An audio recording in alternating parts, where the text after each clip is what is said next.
The knife is a Spyderco Bradley folder 2. It's a gentleman's folder that I think will hold its own through utility use. It's got an overall length of just under 8.5 inches, a blade length of 3.66 inches, with a cutting edge of 3.42 inches, and an overall weight of 4.5 ounces. It's got a carbon fiber overlay for the handle scales, stainless steel liners, a liner lock. The blade is hollow ground. It's good edge geometry. Before reprofiling, I measured the edge, and just behind the shoulder of the bevel on the primary grind, I measured 0.45 millimeters to 0.5 millimeters. And then on the spine, I measured 3 millimeters. So the blade geometry is good. It's not overly thick. It also, for anybody sharpening using a sharpening system that utilizes a clamp, you've got a nice flat here to work with. So no distal taper to hang you up. The liners on the knife are proud. They extend past the scales a little bit. I like that. I like the look of that, and they're nicely rounded, so there's no discomfort in it. In fact, I couldn't really find any sharp surfaces on the knife. Maybe you could make an argument that the hole is a little sharp or the spine is a little sharp, but it's not something that I noticed in use. It was something that I had to look for, and I'm stretching to critique the knife on that. There's no lanyard tube on the knife. You've got a little bit of space between the blade and the final standoff. So if you really wanted to, you might be able to wrap cord around that and use that for a lanyard, but there is no lanyard hole in the actual handle of the knife. The detent on the knife is good. I don't want to say the blade to handle ratio, but the way that the handle is cut and that the blade sits in it leaves the tip of the knife very close to the outside of the scales. It's very tight tolerances, and that's something I could do without. I could do without it on any knife.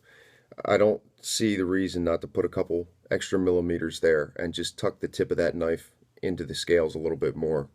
Now, that's just my opinion on the subject, but I thought it was worth mentioning. So I wanted to test the ergonomics of this knife. It caught my attention. The ergos, they're not particularly deliberate. If you look at something like the Spyderco Domino, the ergonomics on the knife are very specific and very deliberate. As soon as you get the knife in hand, you know exactly how you're supposed to hold it and exactly how it's supposed to be used. With the Bradley Folder 2, that's really not the case. It leaves it more open to interpretation. And the other thing was, I couldn't find a way of holding this knife that it didn't feel right. I couldn't find a way that didn't work. So I see that as a strength for the knife. There's plenty of handle there to work with. There's a little bit of jimping on the ramp over top leading up to the hole. So like I said, I wanted to test the ergonomics on the knife. So I did some cutting. Using the factory edge without sharpening the knife, I started on cardboard. I worked with that for a bit, and after that I moved on to basswood, just cutting away at that, doing some shavings, just moving through it, seeing how the edge geometry would work. After that I moved on to rope. Now the edge had pretty good degradation on it, and the rope was fairly difficult to work with, so I didn't spend too long on that. And after that I moved on to chipping away at a piece of pine, and I did that for a bit, and I couldn't find any problems with the ergonomics of the knife. I couldn't find any hot spots or any major problems there. The lock on the knife is not as robust as the first Bradley folder was. There's a noticeable difference there in the lock, in the robustness of it, but I don't think that this lock is going to be a problem. Also, this lock has jimping on it that, to look at, I thought to myself, at first I thought that might be a little rough over time, over repeated use, that might be an issue, but it's not. It's not sharp at all. It's done very well. I don't see it as something that's going to be an issue. So after I did all that cutting, I knew that I was going to reprofile the knife and sharpen it. So I went ahead and reprofiled it to 30 inclusive and started in on the stones. The stones that I used were the stones of the Spyderco Sharp Maker. I started on coarse diamond, and the coarse diamond surface that I used was one from one of the rods, one of the new rods that hadn't been touched. I did that deliberately because I wanted a little bit of extra aggression in the ending edge with this knife.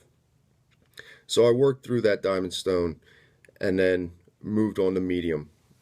I worked through that and then moved on to fine, and then I finished with ultra fine. I started in on the strops, and I was really just going through this sharpening process, getting it really right, just having fun with it. So when I started in on the strops, I started using 2 different 5-micron compounds, really more looking at how they cut than anything else, and I was using them on wood. After the going back and forth between the 2 5-micron compounds, I moved on to a 3.5 micron, again on wood, and then a 1 micron, again on wood. After that, I moved on to a 0.5 micron on leather. I worked my way through that and then moved on to a 1/4 micron diamond spray on wood. And then I used a 1/10 of a micron oil-based compound on wood, just because I hadn't before. I don't think I've used that particular brand's 1/10 of a micron on wood. So I worked through that and then moved on to a 0.05 micron on leather, and then finished with a 0.025 micron on leather. So the finishing strop was a 620,000 grit strop. The ending result for the edge was that it came out how I wanted it to. It was cutting free hanging hairs, and it was hair whittling sharp, almost too sharp to whittle hairs. I mean, if you get a knife sharp enough, it just kind of goes through them. It doesn't even want to whittle them, and that's what I ran into here. So overall, I'm impressed with the knife. It carries well. The lock is not difficult to work with at all. It's comfortable in the hand. Feels comfortable to work with. So it is a very nice, very impressive gentleman's folder.